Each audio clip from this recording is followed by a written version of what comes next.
Hello everyone, I am Megha. Welcome to my YouTube channel. Guys, I am back with my another video that is on model and effects of Sanskritization. In my last video, I discussed about Sanskritization and its characteristics. If you haven't watched that, then guys, please go and watch and let me know about your precious feedback in the comment section. So let's begin our today's topic, that is model and effects of sensitisation. चलिए पहले models discuss करेंगे, फिर उसके बाद effects discuss करेंगे. 3 types के model हैं. First is cultural, second is varna and third is local. तीनों को थोड़ा सा डिटेल में जानेंगे. कल्चरल से स्टार्ट करते हैं. Caste have been assign high और low status according to the cultural characteristics of Hindu. The wearing of sacred thread, denying the use of meat and liquor, observing endogamy, prohibition of widow remarriage, observing the restriction in caste system, and worship according to the modes and method described in the religious textbook, giving respect to the religious and mythological stories etc. मतलब cultural model में ये बताया गया है कि cast को जब आप असाइन करते हो लो स्टेटस पे या हाई स्टेटस पे, वो आपके कल्चर कैरेक्टरिस्टिक्स को देख के ही आप असाइन करते हो, यानी कैटेगराइज करते हो.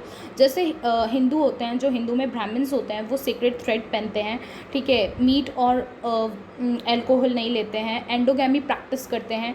Endogamy is a rule of marriage, ठीक है. 2 रूल होता है मैरिज के, एक होता है एंडोगैमी और एक होता है एक्सोगैमी. एंडोगैमी में जब आप अपनी ही कास्ट में शादी करते हो तो उसको एंडोगैमी बोलते हैं, और एक होता है एक्सोगैमी, जब आप अपनी कास्ट को छोड़ के दूसरी कास्ट में शादी करते हो तो उसको हम एक्सोगैमी बोलते हैं, ठीक है. Then they are considered to be the measuring standard of sacred and purity, accepting these behavior and code of highness and purity as described in religious text in a form of sensitization.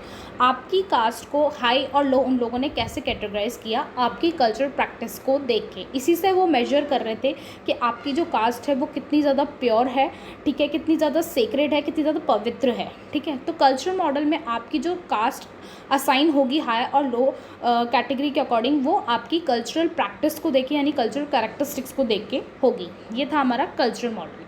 Next हम बात करेंगे वर्ना model की. वर्ना model में 4 cast थी: ब्राह्मण, क्षत्रिय, वैश्य और शूद्र. आपने वर्ना सिस्टम तो सुना ही होगा. Then in varna system the highest status is given to that of Brahmin. Obviously जब ब्राह्मण फर्स्ट नंबर पे है तो उसकी जो स्टेटस में वो सबसे ज़्यादा हाई है. उसके बाद क्षत्रिय आती है, फिर वैश्य, फिर शूद्र. देन नेक्स्ट इज अंत्याज और the lowest is the 5th varna, that is the lowest and untouchable one in the varna system. वैसे तो 4 कास्ट ही बताई गई हैं, लेकिन शूद्र से भी नीचे एक कास्ट होती है, उसको इनने अंत्याज बोला है, ठीक है. तो इसमें ऐसे बोला कि the lower caste copying the idols and lifestyle of superior caste. तो लोअर कास्ट क्या कर रही थी? आइडियल्स और लाइफस्टाइल्स, यानी जो उनकी लाइफस्टाइल्स थी, ठीक है, यानी कैसे वो उठते हैं, कैसे बैठते हैं, कैसे खाते हैं, कैसे कपड़े पहनते हैं, वो सब चीज़ों को कॉपी कर रही थी. Where the Kshatriya enjoy superiority, the lower caste follow their life style and idols. Simultaneously where the Vaishya enjoy superiority, the lower caste follow their life style and idols. उन लोगों ने सबसे पहले ब्राह्मण्स को फॉलो करना चालू किया, क्योंकि उनको ऐसा लगता था कि ब्राह्मण सबसे अपर कास्ट है और उनको सबसे ज़्यादा रिस्पेक्ट मिलती है, तो हम लोग उनको कॉपी करेंगे तो हमारा भी सोसाइटी में जो स्टेटस है वो रेज हो जाएगा. लेकिन फिर धीरे धीरे करके उन्होंने देखा कि नहीं, कहीं जगह पे क्षत्रिय और वैश्य हैं, वो भी कई सोसाइटीज़ में डोमिनेंट कास्ट हैं, चाहे वो न्यूमेरिकली पावरफुल हो, चाहे वो पॉलिटिकली पावरफुल हो, चाहे वो इकोनॉमिकली पावरफुल हो, लेकिन कई सोसाइटीज़ में वो भी हैं. तो उन लोगों ने धीरे धीरे करके उनको भी कॉपी करना चालू किया. तभी हमने लास्ट वीडियो में डिस्कस किया था कि जब वो सिर्फ ब्राह्मण्स को फॉलो करते थे तब हम उसको ब्राह्मणाइजेशन बोलते थे, लेकिन जब वो वैश्य और शूद्र को फॉलो करने लग गए तो हमने उसको यानी एम.एन. श्रीनिवास ने उसको संस्कृताइजेशन नेम दे दिया था, ठीक है. देन फिर आगे देखेंगे, that is to say emulating the lifestyle और idols of a varna on the basis of honour and superiority enjoy by that class is the varna model और सेंसिटाइजेशन. अब यहाँ पे उनको जो सुपीरियरिटी है, जो ऑनर है, यानी जो रिस्पेक्ट है, वो कैसे मिल रही है? उनकी कास्ट के अकॉर्डिंग मिल रही है. अगर वो वर्ना सिस्टम में सबसे टॉप पे हैं तो सबसे ऑब्वियसली बात है उनको सबसे ज़्यादा ऑनर और सुपीरियरिटी सोसाइटी में मिलेगी. यही था हमारा वर्ना मॉडल. लास्ट है हमारा लोकल मॉडल. उसको देखते हैं क्या है. In every country some caste are considered to be more respectful than other on the account of their economic power. हम कुछ कंट्रीज़ में ऐसे देखते हैं जहाँ कास्ट बहुत ज़्यादा रिस्पेक्ट मिलती है, बहुत ज़्यादा पावरफुल है on the basis of their economic power, यानी वो इकोनॉमिकली बहुत ज़्यादा स्ट्रॉन्ग है। दीज कास्ट में be call the master caste और दी डोमिनेंट कास्ट, और इन कास्ट को इन लोगों ने नाम दिया है डोमिनेंट कास्ट और मास्टर कास्ट। वैसे मैं आपको बता दूं कि डोमिनेंट कास्ट करके भी एक कंसेप्ट है जो एम.एन. श्रीनिवास ने ही दिया है, वो भी एक लॉन्ग कंसेप्ट है, बाद में अगर मैं उस पर वीडियो बनाऊंगी तो आप उसको बिल्कुल देखिएगा। So the lower caste copy the lifestyle of local dominant caste in order to improve their status. ये लोग लोअर जो कास्ट थी वो उनको क्यों कॉपी कर रही थी, ताकि उनका जो स्टेटस में इम्प्रूव हो सके और थोड़ा सा उनका जो स्टेटस है सोसाइटी में वो रेज हो सके। देन अब हम देखेंगे इफेक्ट्स ऑफ सेंसिटाइजेशन। फर्स्ट हमारा है अब इफ़ेक्ट्स में हम देखेंगे कि कैसे कैसे इफ़ेक्ट्स देखने को मिले सोशल फील्ड में, इकोनॉमिक फील्ड में, रिलीजियस फील्ड में, यानी सेंसिटाइजेशन का क्या इफेक्ट पड़ा। फर्स्ट हम देखेंगे social field. The social aspect of sensitization is much more important from viewpoint of change. Low caste individual are inclined towards sensitization because in that way they can elevate their social status and get higher status in caste hierarchy. उन lower caste ने ब्राह्मण्स को, वैश्य को और क्षत्रियस को क्यों follow करना चालू किया था, ताकि उनका जो सोसाइटी में जो स्टेटस है वो बढ़ सके, ठीक है, यानी रेज हो सके। उनकी चीज़ों को वो क्यों कॉपी कर रहे थे, ताकि अपना जो सोसाइटी में उनका जो स्टेटस है वो उसको कास्ट हायरार्की में ऊपर ला सकें। देन सेकेंड था sensitization in economic field. Economic betterment and sensitization is another related issue.